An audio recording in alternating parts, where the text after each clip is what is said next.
Hi friends, welcome my YouTube channel. তো সবাইকে বলি সকালেই হচ্ছে গুড মর্নিং। সকাল সকাল গুড মর্নিং দিয়ে শুরু করছি। তো সকালে গুড মর্নিংটা শুরু করছি আদা আর মধুর রস দিয়ে। তো ছেলের শরীরটা ভালো না, দুদিন আগে হঠাৎ করে ওর ঠান্ডা লেগেছে। আর ওর ঠান্ডা লাগারও কারণ আছে, কারণ ওর মাথার চুলগুলো দেখো এত বড় বড় হয়েছে আর কিছুতেই ও চুল কাটতে চায় না। তো ওই মাথায় আর প্রচুর পরিমাণে ও ঘামে, তো ঘাম বসে কিন্তু ওর ঠান্ডা লেগে গেছে। আর তার জন্যই সকালে আদা আর মধু রস করে ওকে খাওয়াচ্ছিলাম। তো খাইয়ে দেখো, আর এখানে ওর খাবার রেডি করে নিয়ে চলে এসেছি। তো ওর রেগুলার খাবার তো তোমরা জানোই যে ও গোলা রুটি গোলা ভাত এগুলোই খায়। তো এখানে একটা বিস্কিট আর কমপ্ল্যান চিনি আর রুটি গুলে নিয়েছি ছাঁকুনি দিয়ে, আর গুলে দেখো ওকে খাইয়ে দিচ্ছি। তো ছেলেটা দেখো, আমার এত বড় ছেলে এখনও পর্যন্ত আমার কোলে করে শুয়ে শুয়ে খায়। আর এর জন্য না আমার যে কত নাইটি ছিঁড়ে যায় ভাবতেও পারবে না। এত বড় ছেলে কোলে শুয়ে খেলে হবে বলো? তো ও তো কিছুতেই শুনতে চাইবে না, তো বাধ্য হয়ে আমাকে খাওয়াতেই হবে, কি করব। তো ছেলেকে আদা মধুর রস খাইয়ে রুটি খাইয়ে তারপরে বাসন মেজে ঠিক 5 মিনিট পর চলে এসেছি ছেলেকে কাশির ওষুধ খাওয়াতে। তো যেহেতু ওর দুদিন আগে মানে খুব ঠান্ডা লেগেছিলো আর একটু জ্বরও এসেছিলো, তো তার জন্য আমি প্যারাসেপ ওকে আধখানা খাইয়েছিলাম। তো প্যারাসেপ খাওয়ানো মানেই তো সর্দি বসে যাওয়া, তো তার জন্য দেখছি ওর কাশিটা শুরু হয়েছে। আর কাশিটা যাতে বেশি না আরও বাড়ে, তো তার জন্যই আমি ওকে সকালে উঠে আদা দিয়ে মধু দিয়ে রস খাইয়েছি, আর তারপর কাশির মানে খাইয়ে দিয়ে ওকে কাশির ওষুধটা খাওয়াচ্ছিলাম, যাতে কাশিটা বেশি না আর বেড়ে যায়। বাড়া মানেই তো ওর প্রচুর পরিমাণে কষ্ট, কারণ কাশি হলে আমার ছেলের খুব কষ্ট হয়। তো তার জন্য ওখানে ওষুধটাও ওকে খাইয়ে দিলাম।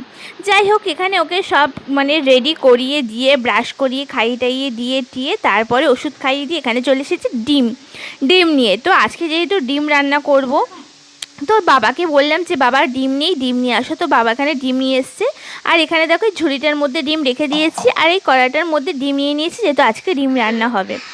আর এখানে বাবাকে কিন্তু খেতে দিয়ে দিয়েছি। তো সকালে হয়েছিল সব সবজি দিয়ে একটা তরকারি, গাজর বিনস পেঁপে বড়ি বাঁধাকপি দিয়ে একটা তরকারি করেছিলাম, ডাল আর ডিম ভাজা। তো হ্যাঁ, বাবাকে খেতে দিয়ে দিয়েছি। আর এই কারণেই, কারণ তোমাদেরকে এটা বলা হয়নি, বা তোমরা আমার রেগুলার ভিডিওতে অনেকেই দেখেছো যে আমার শাশুড়ি মার শরীর কিন্তু একদম ভালো ছিল না। তো হঠাৎ করে দুদিন আগে বিকালে হঠাৎ করে শাশুড়ি মা মানে হরলিক্সের মধ্যে ওটস ভিজিয়ে খেতে গিয়ে গলায় আটকে যায়, আর তার সাথে সাথে কিন্তু স্ট্রোকও হয়ে যায়। খুব মারাত্মকভাবে শরীর খারাপ হয়। তো ডাক্তার আমরা নিয়ে এসেছিলাম রাতে, ডাক্তার বললো ইমেলের দিয়ে ওনাকে নার্সিংহোমে ভর্তি করুন। তো তার জন্যে কিন্তু শাশুড়ি মাকে সঙ্গে সঙ্গে আমরা রাত্রেই গাড়ি করে নিয়ে গিয়ে নার্সিংহোমে ভর্তি করে দিয়েছি। তো এখানে দেখো, যেহেতু বাবা মাকে দেখতে যাবে, তো তার জন্য এখানে বাবার ভাতটা মেখে একটু রেডি করে দিচ্ছিলাম তাড়াতাড়ি করে, কারণ বাবা যেহেতু বাজারে গিয়েছিল, আটা ছিল না, আটা আনতে গেল, আটা এনে তারপরে বাজারে গিয়ে বরবটি টমেটো কাঁচা লঙ্কা ডিম এসব আনতে গিয়েছিল। তো তার জন্যে বাবার অনেকটাই দেরি হয়ে গেছে এখানে, তাই বাবাকে ভাতটা মেখে রেডি করে দিয়েছি, একটা ডিম ভাজা করে দিয়েছি আর তরকারি দিয়ে দিয়েছি। তো যাই হোক, বাবাকে রেডি করে দেওয়ার পর বাবা এখানে খেতে বসে পড়েছে, যাবে বলে, কারণ এমনিতেই অনেকটা দেরি হয়ে গেছে, আর যেহেতু বাজারে গিয়েছিলো আরোই দেরি হয়ে গেছে। আর ছেলে দেখো এখানে শুয়ে আছে। এসিটা দেখালাম এই কারণে, আমার ছেলে সবসময় এসি চালিয়ে থাকে, যেহেতু ওর ঠান্ডা লেগেছে তো এসিটা একটু বন্ধ আছে। আর এখানে দেখো বাবা তাড়াতাড়ি করে খেয়েও নিচ্ছে, কেন বাবাকে তাড়াতাড়ি বেরোতে হবে বলে। আর এখানে আমি ব্যাগের মধ্যে মার জন্য একটা নাইটি দিয়ে দিয়েছি, একটা গায়ের চাদর দিয়ে দিয়েছি, আর 2টো জলের বোতল দিয়ে দিয়েছি।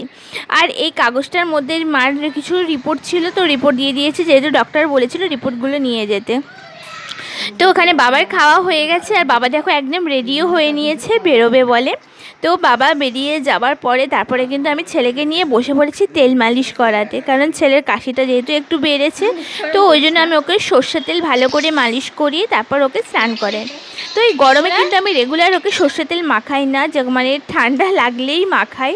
তো তার জন্যই কিন্তু ঠান্ডা লেগেছে বলে আর কাশিটা হচ্ছে বলে ওকে ভালো করে সর্ষের তেল মালিশ করিয়ে তারপর ওকে স্নান করিয়ে দিয়েছি। তো করতে করতে এরকম করতে করতে প্রায় 11:30 বেজে গেছে। আর 11:30টার সময় দেখো আমি ব্রেকফাস্ট নিয়ে বসে পড়েছি, চা চানাচুর লাড্ডু আর বিস্কিট। তো আমি রুটি বা মুড়ি একদম ভালোবাসি না, তো এগুলো যেহেতু ভালোবাসি তো ব্রেকফাস্ট নিয়ে বসে পড়েছি, আর এগুলোই কিন্তু আমার সকালের খাবার। তো আর তারপর দেখো, যেহেতু তোমাদের ডিমটা দেখালাম, তো এখানে করেছে ডিম, আর হচ্ছে বরবটি আলুর তরকারি, আর হচ্ছে ডাল। তো এটা হচ্ছে দুপুরের রান্না। তো এই দেখো বরবটি আলু তরকারি, তো ডিমটা তো তোমাদেরকে দেখিয়েই দিলাম, কারণ বাড়িতে পেঁয়াজ ছিল না আর বাবাকে আবার পাঠাবো, তো তার জন্য সর্ষে আর পোস্ত দিয়ে কিন্তু আমি ডিমটা বানিয়েছি, ডাল আর বরবটি আলুর তরকারি। তো সকালে সব কাজ সেরে বাবাকে খাইয়ে পাঠিয়ে দিয়ে ছেলেকে রেডি করিয়ে আমি কিন্তু একদম চলে এসেছিলাম, ভিডিও বানাতে চলে গিয়েছিলাম। তো এত গরম দেখো, সকাল থেকে এত দৌড়াদৌড়ি করে কাজ করে আর এখানে ভিডিও বানিয়ে দেখো এসে একদম ঘেমে গেছি, তো তার জন্য একটু এসিটা চালিয়ে বসে পড়েছিলাম। তো কি করবো বলো, ভিডিও তো বানাতেই হবে, হাজার অসুবিধা থাকলেও ভিডিও বানাতে হবে, কারণ যেহেতু রেগুলার ভিডিওটা দিতে হয় ইউটিউব বলো বা ফেসবুক বলো, তো রেগুলার যেহেতু দিতে হয় আমাকে, আমার হাজার অসুবিধা থাকলেও ভিডিও বানাতে হবে। তো চলো তাহলে এই হচ্ছে আমার রোজ রেগুলারের কাজ। তো ভিডিওটা তাহলে এখানেই শেষ করে দিচ্ছি। সবাই ভালো থেকো, সুস্থ থেকো, টাটা, বাই বাই।